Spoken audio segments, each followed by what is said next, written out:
All right, we are back with more Axis empires and the Barbarossa scenario.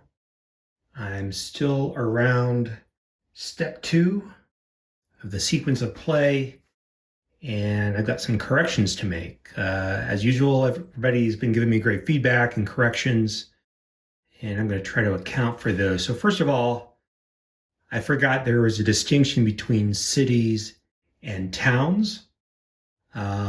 And reinforcements can only be put into cities.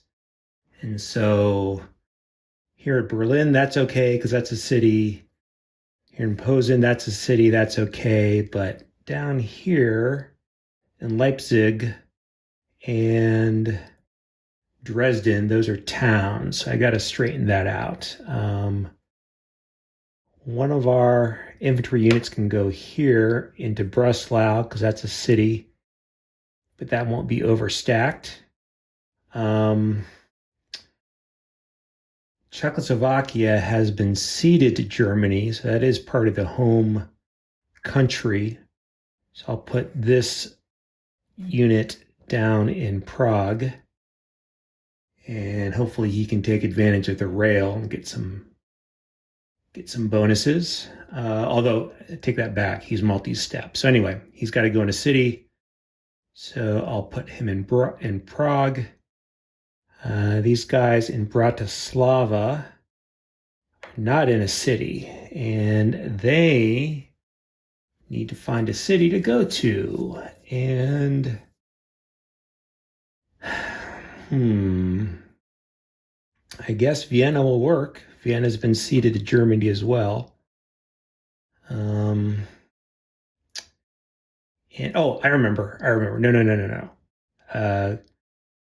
Königsberg is part of Germany. That is, I forget that region name. That is East Prussia. Yeah, East Prussia. So Germany is part of East Prussia is part of Germany. So I can put a unit up there. And I'm out of multi-step armor units in my force pool. So I'll tell you what I'll do. I'll put this guy in Königsberg, and I'll put these guys in Prague. All right, these guys were already placed. These guys combined. So I think that settles it for the replacements and getting that straightened out. So they're all the ones that came in are all in city. And the other rule mistake that I made is that you might remember the Germans had 3 air support units. I've only placed 2 of them because I was having trouble finding another eligible airfield, or air base, I think it's called. And one of the things I missed is that an air base can also be on a road hex that's occupied by a supplied unit. So up here, we've got a railroad, we've got an infantry unit, and so I am going to place the remaining air unit, which I was holding in reserve because I didn't know what to do with it. I am going to put that on the map. All right. Okay. So I think we're all set for that administrative phase. And now we move on to operational movement. And let me take a pause and think about that a little bit. All right, so operational movement. Given this some thought, I've actually placed some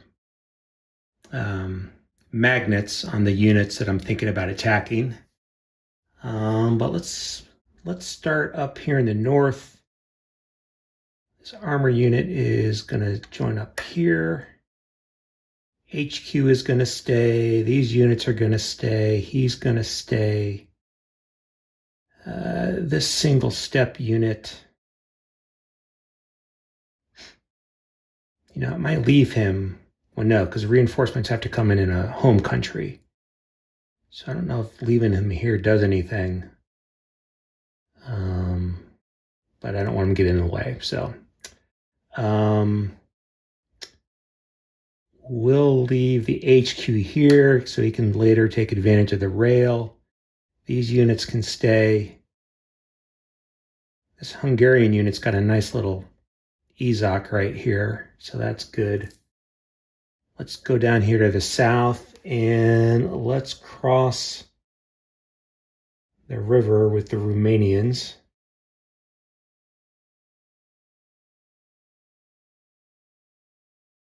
And this guy can go 1, 2.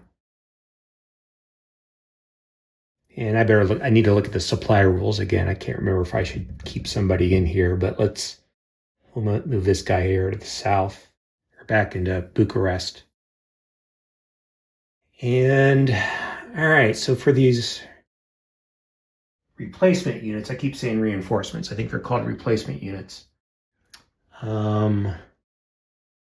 This guy can go over the rail.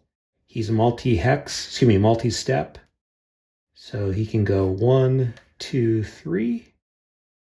Come up north. Got an armor unit with 4. 1, 2, 3, 4. I think these are both infantry. Interestingly, this one's only got 2. 1, 2, 3. Wonder why that guy's only got 2 movement. Oh, that's too bad for him. 1, 2. And then these units in Prague. I've got these 2 are armor units, can go 1, 2, 3. Do I need more in the south? 1, 2. It's a long way to go.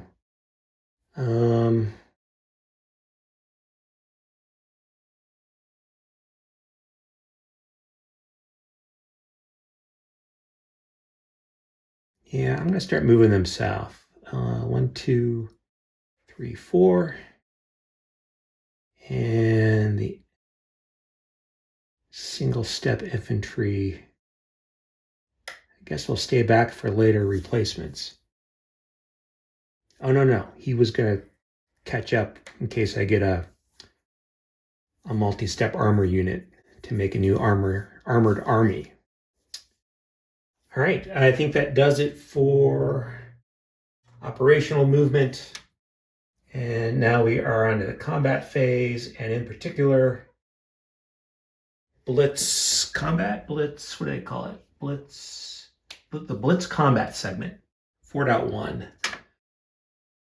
All right, so basically for Blitz, the way I understand it, any unit that's within 2 hexes of a Blitz marker is what is called Blitz enabled, and they can act during this phase. And armor units that attack during this phase contribute a shift to the right for the attacker. So there's a lot of good stuff coming on. Let me take a pause and I'll come back and maybe do 1 or 2 of these combats just to get them on the record, but I'm not going to record all of them.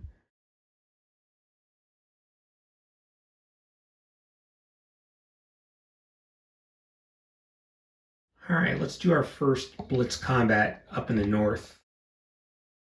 And we've got 2 units here, an armored unit and an infantry unit. So that's 14-3 right now. We get a shift to the right, a column to the right for the Blitz and the armor, and another shift to the right with the Air Force. That attack is occurring not over a river hex side, so that's good. And I believe otherwise it is clear terrain there in Lithuania. So if we were 3, yeah, I think that's going to max out to 9-1, the 9-1 column. So let's do that. Let's So 8 and 6 on the attacker, that's 14 to 3, which starts off at 4 to 1. Blitz armor shift to the right gets us to the 6-1, 8-1 column, and the Air Force, which is adjacent, takes us to 9 to 1. So I think we're in the 9 to 1 column. Let me roll a die. 5, 5, 5, 5. DR2, 0, 2.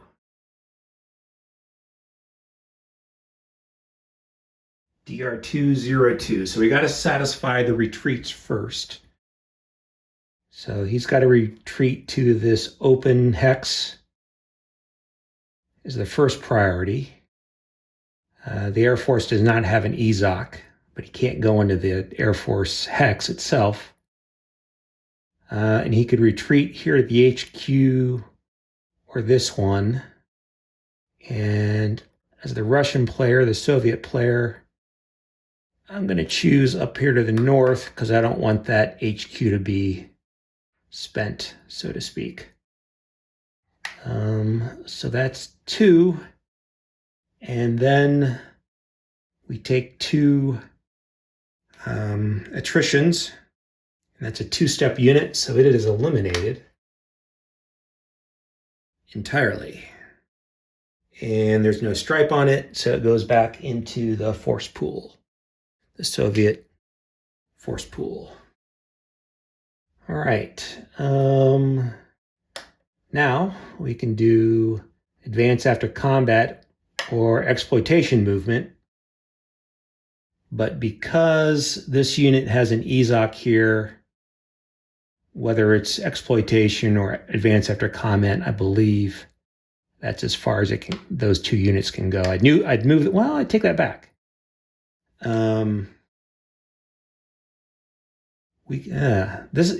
I mean, one of the great things I've learned from the community is that a lot of this stuff gets done 1 unit at a time. So if this unit advances after combat first, and then the armor unit does exploitation,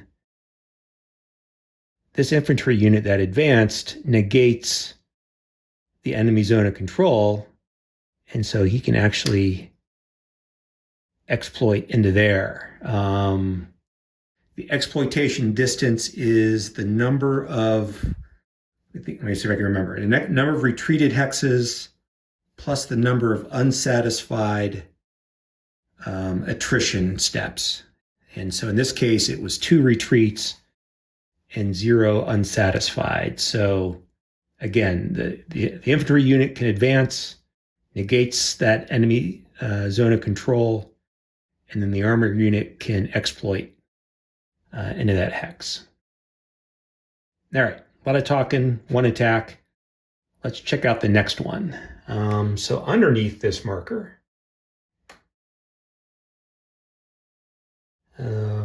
and for the record, I'm finding these mounted magnet counter holders a little fiddly. On one hand, they're nice and strong. On the other hand, it makes them a little bit unwieldy to use. So I know a number of guys have asked me about them, and they're kind of cool. They're a little flimsy. I've actually broken a lot of them. They're 3D printed, and they've got some narrow parts in the prongs that hold the counter. So they're not expensive, but they do seem to break more than I would like. But anyway, next Blitz attack, we'll do it right here. And I guess I'm noticing we don't have an armor unit contributing, which could have been a miss on my part, but that's okay. We've got 6, 12 to 3 defense. And so that's 4 to 1. That's right. And we're going to throw in ranged. The HQ is going to contribute their ranged value. So that's 6, 12 and 4 is 16 to 3. That's 5 to 1. And we get a shift because of the Air Force. So 5 to 1 column right takes us to the 6 to 1, 8 to 1 column. And I think that's it. think that's it. All right, so give it a roll. 3. It's a DR201. So the defender has to retreat 2. Primarily, or the first primary option is empty hex with no enemy zone of control, so that's 1. And then you can go here, or even here. And he's going to just kind of get out of the way, go further back. So he satisfies his 2, and he takes a single step loss. So we'll flip him over. And then these 2 units, since no armor participated, there's no exploitation. So all they can do is advance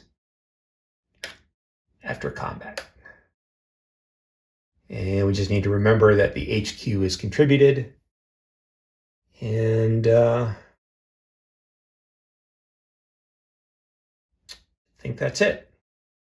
All right, so I think those 2 are pretty representative of what I'm going to go through. I've probably got another 2 or 3 attacks for the Blitz segment that I'm going to do, and I'm going to do those off camera. So I'll be back. One quick correction that occurred to me just after I turned off the camera. The unit that just retreated,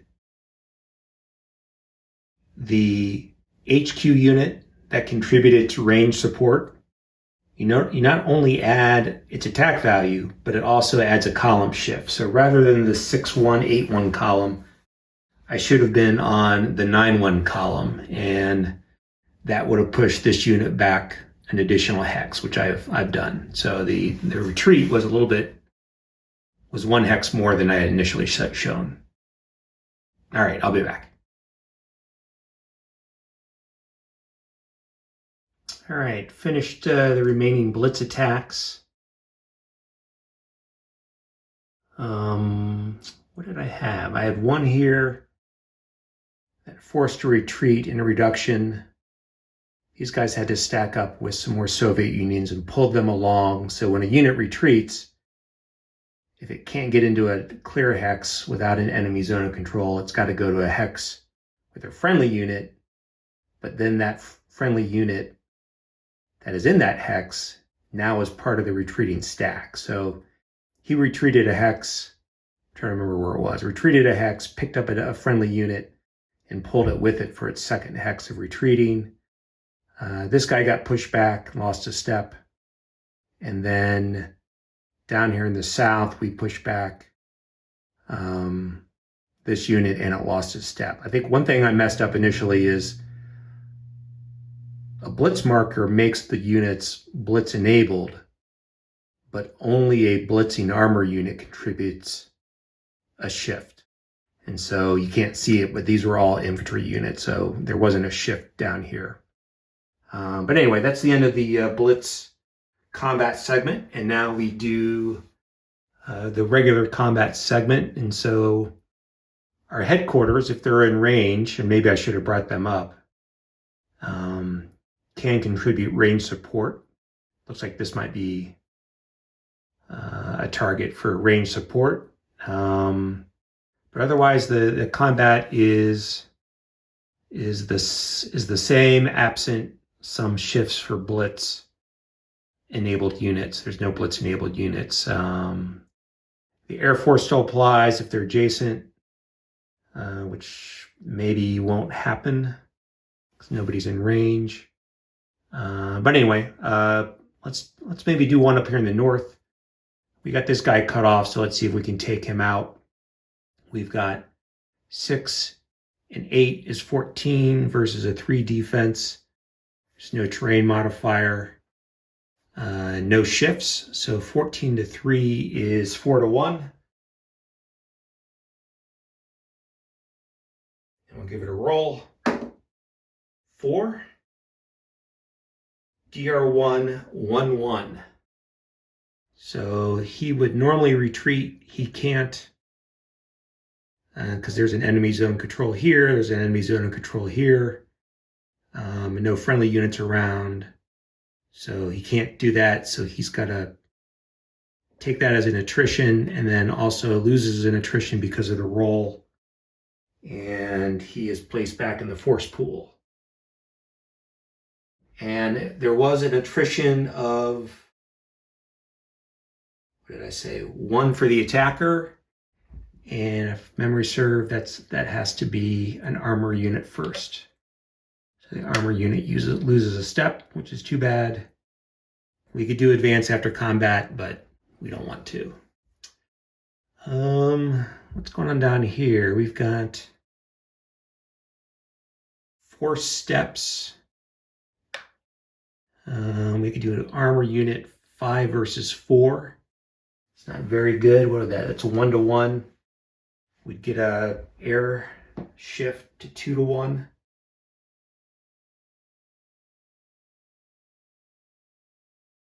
Yeah, not a lot of good results. I don't like those odds. Maybe I should be more aggressive in the early phases of Barbarossa, but I'm not going to. So there you go. All right, down here to the south, we can do 8 and 2. This is a new segment, so we can throw in the HQ. So 10 plus 4 is 14 to 3. They're in rough. 14 to 3. That's 4-to-1 to start with. The HQ provides a shift to the right, but the rough provides a shift to the left. So we're in the 4-to-1, 5-to-1 column, I believe. And a 3. DR1, 0-1. And he's got nowhere to go, so he's going to lose 1 to make up for the retreat and lose 1 for the attack, for the attrition. And he is eliminated and goes back into the force pool.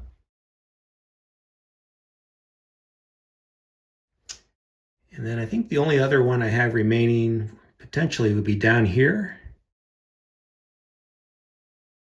And that's a 5-to-1. 5 attack to 1 defense. And he's across a river. So that's 1 to the left. So 5-to-1, 1 to the left, 3-to-1. Sure. Let's see what happens. 3. DR1, 0-0. So he retreats, and he'll retreat behind this river. And I think there's a supply problem if I go here, because this is an enemy zone of control. I think I need to follow that over the river. So I'm not going to advance. And I believe that is it for the regular combat segment. In the marker segment, certain markers like the Blitz markers come off the map for later use. This is 4.3 that we're in. So my 3 Blitz markers come off.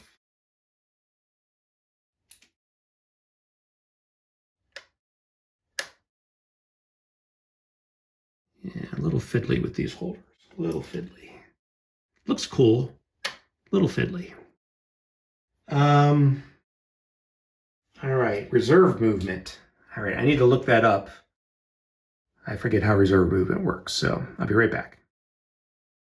All right, so apparently step 5, reserve movement phase, or phase 5, reserve movement, works just like operational movement, but with some exceptions.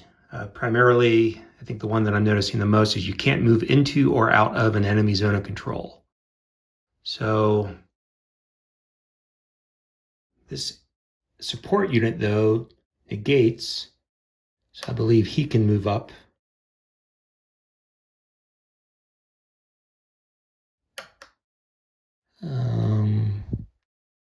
These guys cannot move in. There's an enemy zone control there. We can move here, but we don't want to.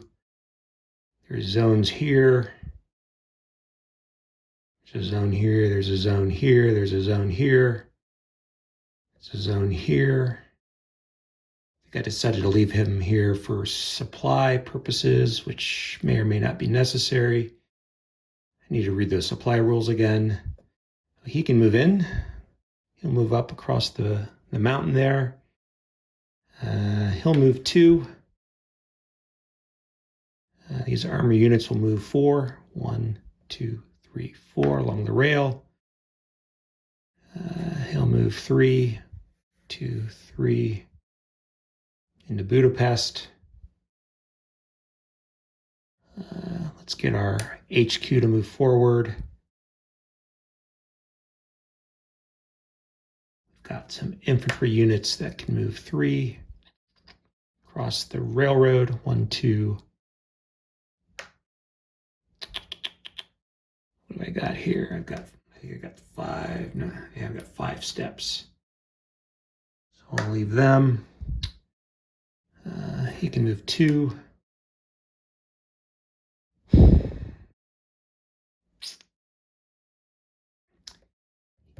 He can't get there because of that enemy zone of control. So he'll just move into Warsaw. We'll move our HQ up some. I guess he can go here because that infantry unit will negate. And we can go 1, 2, 3. All right. That is the reserve movement.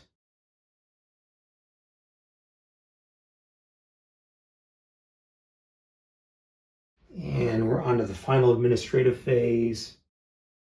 And normally there would be a conditional event segment from the card, but I'm pretty sure that the special scenario rules say that for Barbarossa, we ignore it. All right, look at that. I made it through a turn of Barbarossa. I even got some shooty bits in. So I'm going to edit this up and get it posted, and let me know if there's any problems. All right, thanks for watching. And hey, if you get a chance, you like it, I'm getting good feedback. I'm getting some subscribers. If you like what you see and you haven't subscribed, please do so. Give me a comment. I like hearing from folks.